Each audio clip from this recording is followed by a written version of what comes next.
O Boeing 727 da VASP, acidentado hoje, decolou do Galeão com destino à Fortaleza com 46 libras de combustível, que lhe dava autonomia de 5 horas e meia de voo. Essa informação foi dada pelo gerente de operações da VASP, Vladimir Veiga.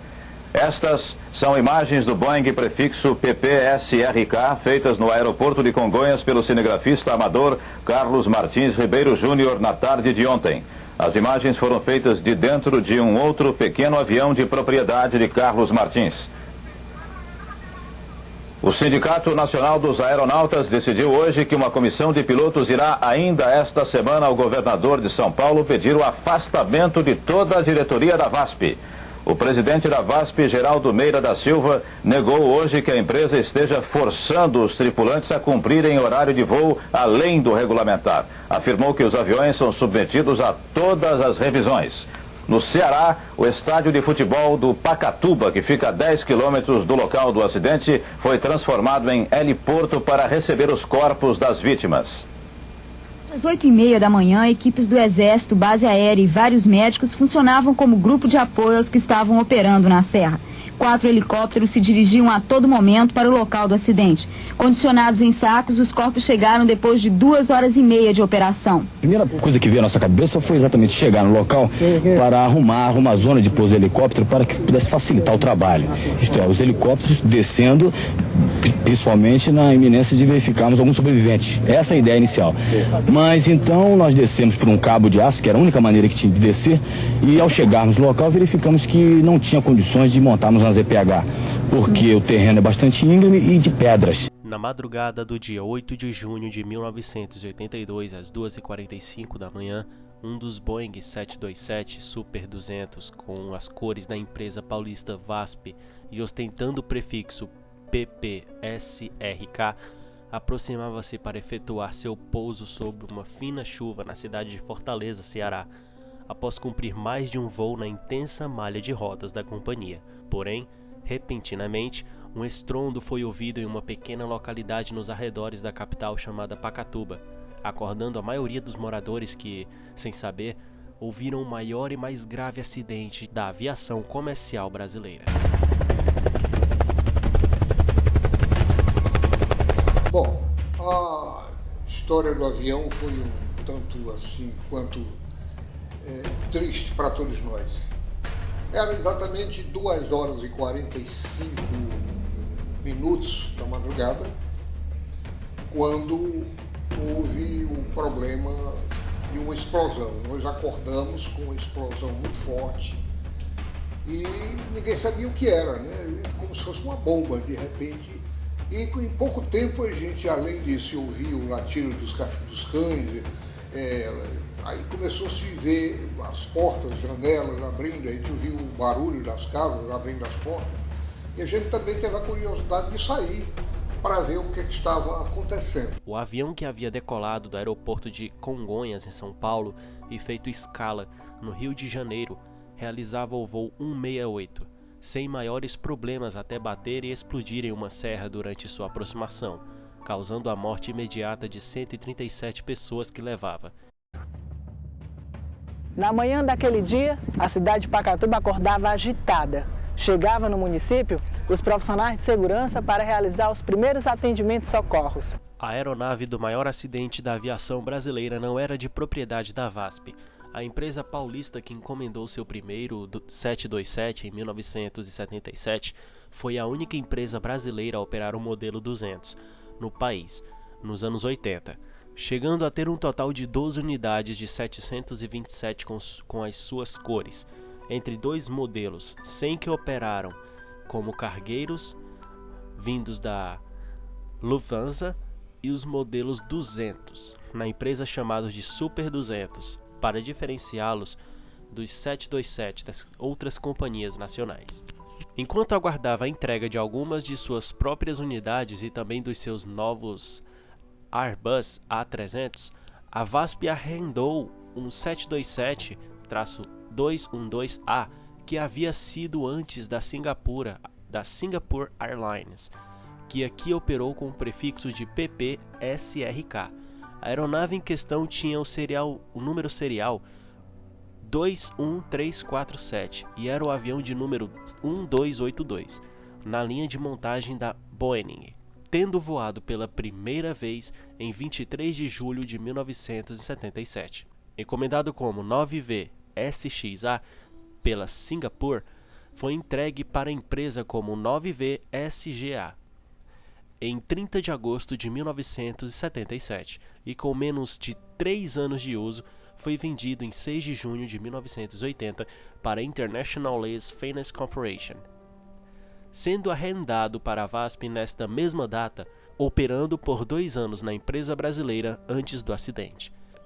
Ironicamente, o PP-SRK estava prestes a ser devolvido, pois no mês de outubro voltaria para a ILFC, a International Lace Finance Corporation. Não se tem conhecimento de outros acidentes relevantes com o PP-SRK antes da tragédia no Ceará e sua diferença visual para o 727-2A1. Nomenclatura correta dos modelos comparados diretamente na fábrica pela VASP. Estava na parte inferior da fuselagem, que era pintada em um tom de cinza claro, ao invés do metal polido dos demais.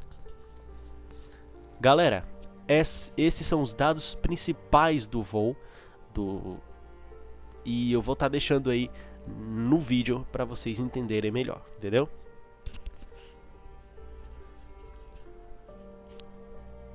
O voo 168 da VASP. O voo 168 da VASP naquela madrugada não era um voo comum, pois levava um grupo de passageiros em festa. O Boeing da VASP, ao bater na Serra da Araratanha, levava um grupo de 15 empresários do setor têxtil do Ceará, que havia acabado de participar da 27ª FENIT em São Paulo, com muito sucesso, e ainda comemorava esse fato. Viajavam também no PP-SRK o poderoso empresário Edson Queiroz, dono de um império de empresas de comunicação, que incluía também a TV Verdes Mares de Fortaleza, uma universidade, e era um dos maiores distribuidores de gás liquefeito de petróleo, o gás butano, do Brasil. Na época que entrou no voo 168 na última hora, trocando uma passagem da Varg na manhã seguinte pelo noturno da VASP, em razão de um compromisso em Fortaleza logo cedo. No avião também estavam um dos donos das casas pernambucanas, Ernesto Landgren, e José Bezerra Matos, presidente da Confederação Nacional do Teatro Amador. Ao deixar o solo na capital paulista, o avião levava 54 passageiros e 9 tripulantes, segundo dados oficiais da empresa. No comando estava Fernando Antônio Vieira de Paiva, um dos mais antigos pilotos da VASP na época, com 21 anos de serviço, conhecido como Comandante Vieira, e que estava no cockpit do 727, acompanhado de outros 2 experientes membros técnicos, atuando como primeiro oficial e engenheiro de bordo.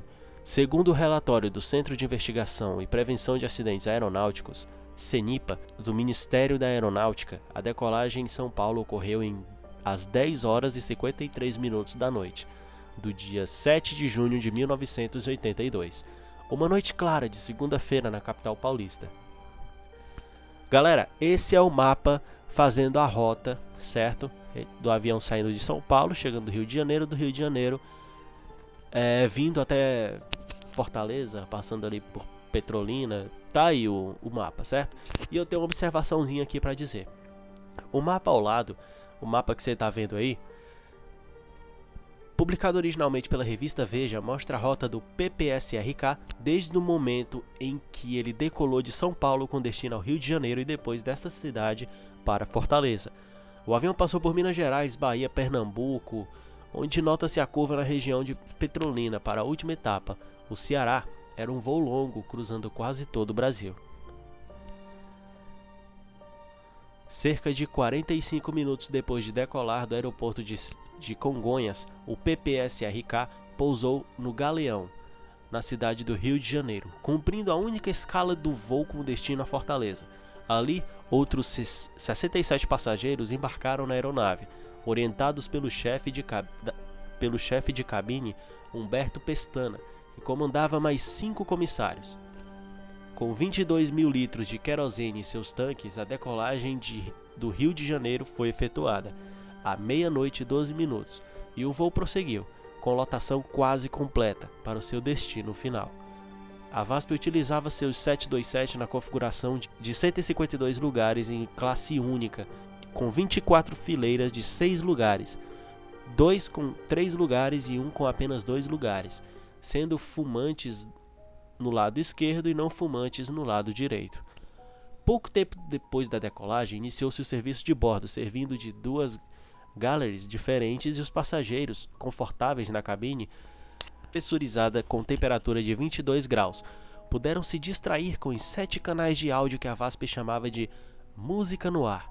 Na época, uma das atrações da empresa para seus VEN, que é uma sigla para Voo Econômico Noturno, autorizadas pelo DAC, pouco tempo antes e com descontos de até 30% no preço regular das passagens. Segundo dados oficiais divulgados pela FAB, o 727 fazia perna Rio-Fortaleza, a uma altura de 33 mil pés, pela UR1, solicitando ao controle às 2 horas e 25 minutos da madrugada, quando estava a 140 milhas de seu destino, que no caso seriam uns 259 quilômetros. O início do procedimento de descida. O controle de tráfego aéreo no aeroporto Pinto Martins autorizou o PPSRK a descer no FL 330 até o FL 050, 1.500 metros, devendo reportar a torre quando cruzasse a FL 100, que é cerca de 3.300 metros. O comandante Fernando Antônio Vieira de Paiva começou a descer da FL 330 a 137 milhas náuticas, que daria 253 quilômetros.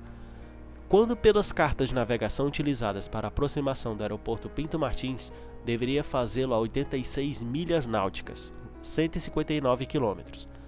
A antecipação da descida levou a aeronave a atingir 3.000 pés bem antes da linha vertical do aeroporto Pinto Martins, e que era a altitude mínima para o bloqueio.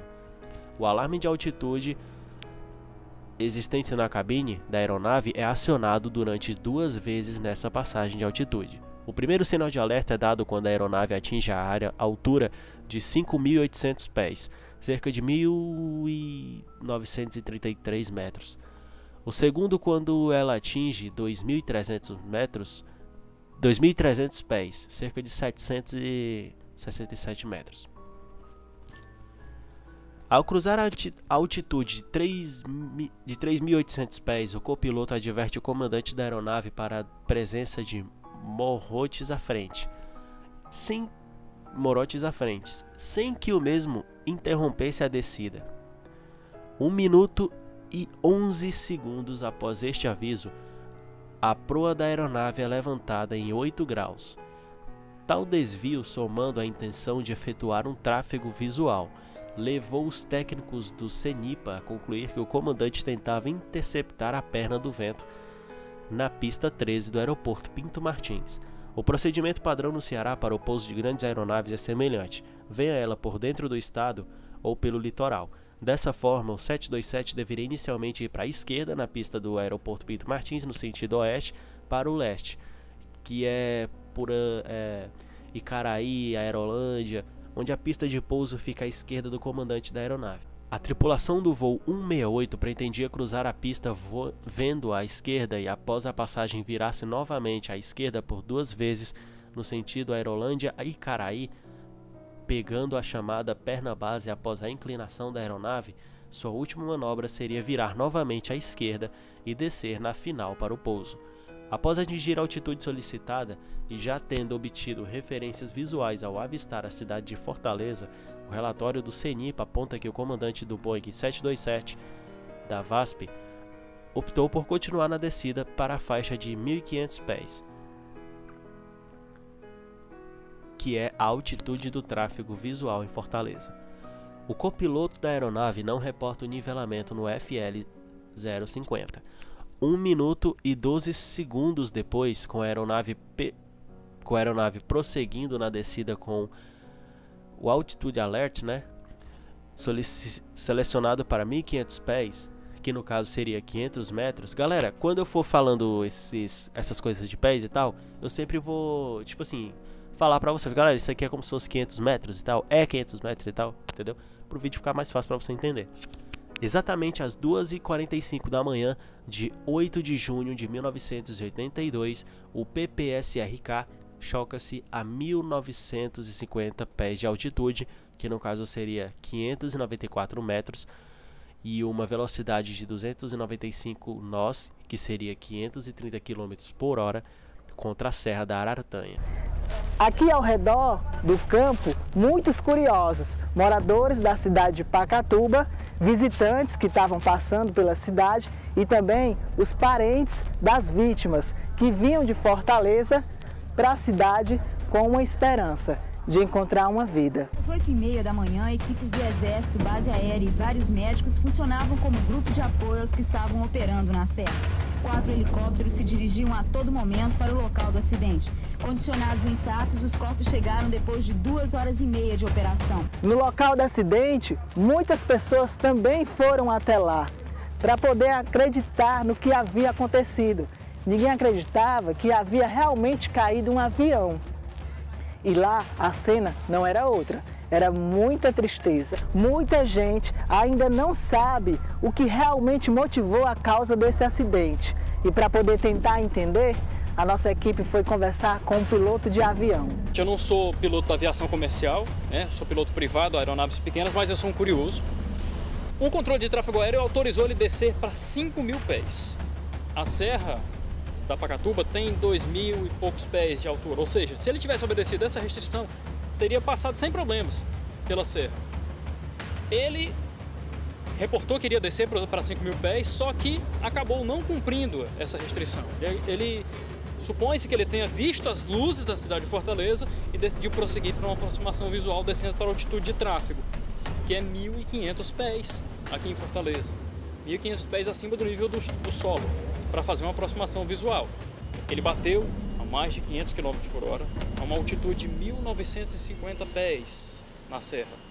Ou seja, se ele bateu a 1.950 pés e a altitude mínima era 5.000 pés, 4.500 na época, se não me engano, para 5.000 pés, hoje ela é de 5.000 pés. Essa altitude de segurança permanece, 5.000 pés. É uma restrição que nenhum piloto pode descumprir sob pena de colocar o voo em risco. Ele bateu 1.950 pés, ou seja, ele estava em desacordo com as instruções do controle de tráfego aéreo. Na época foi essa a conclusão que os órgãos de investigação oficiais chegaram. A 8 quilômetros de Pacatuba, região metropolitana de Fortaleza.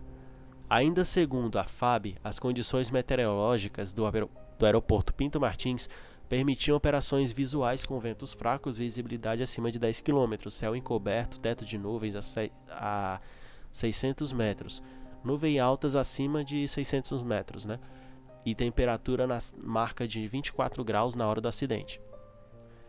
A torre que autorizou a tripulação a descer dos 10.000 metros para 1.500 solicitou que ela informasse quando atingisse 3.000 metros.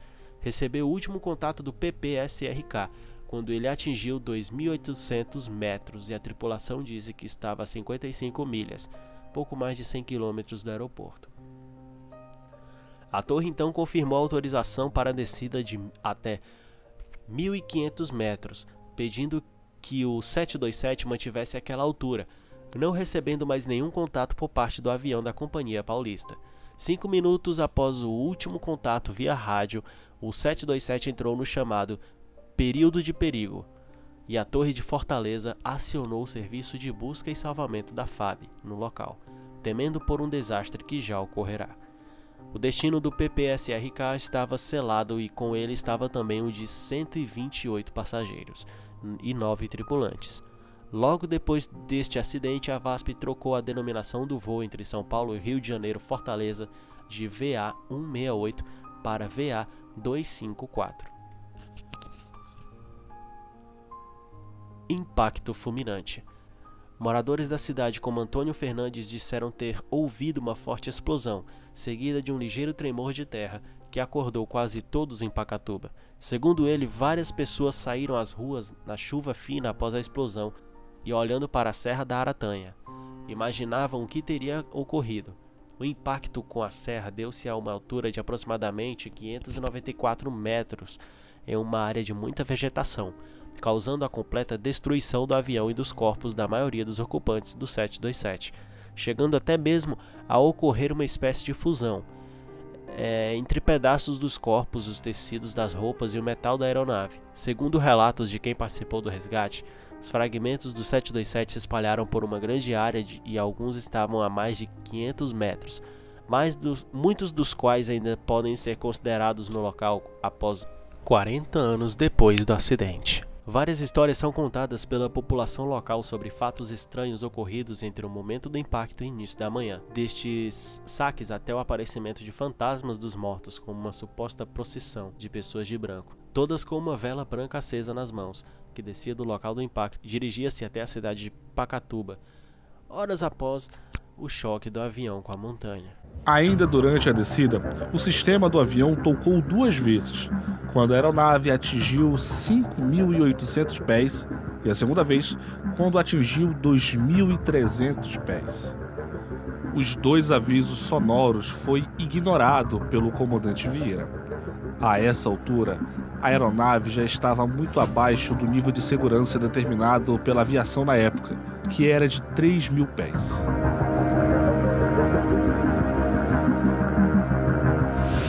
Cerca de 10 segundos antes do acidente, o copiloto questiona o comandante Vieira sobre a presença de um morro à frente da aeronave. Em voz com tom tímido, o copiloto reforça, questiona se tem um morro à frente. O comandante Vieira parece não entender o aviso.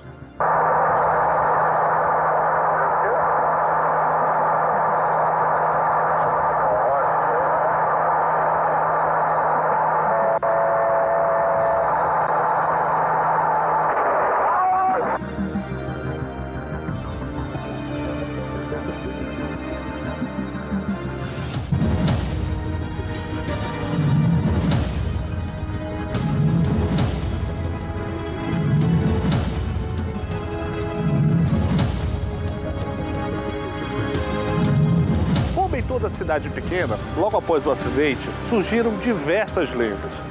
Houve lendas que diziam que quem tentava subir a serra para procurar o exato local do acidente acabava se perdendo no meio da mata. Também existe uma lenda de que as pessoas que pegaram o objeto das vítimas do acidente passaram a ouvir barulhos na casa onde mantinham esses objetos. Mas de longe, a mais famosa envolve a igreja Nossa Senhora da Conceição. Rege a lenda que, logo após o acidente, uma procissão foi vista por moradores descendo da Serra da Aratanha. Seriam as vítimas do voo que estavam descendo vestidos de branco e com uma vela na mão. Os restos mortais das vítimas do voo foram enterradas em uma cova coletiva no cemitério Parque da Paz, em Fortaleza. A falta de ação e timidez do copiloto ao alertar sobre o morro para o comandante pode estar ligada à suspensão recente que o copiloto havia recebido. Moradores de Pacatuba pedem que seja construído um memorial no local do acidente.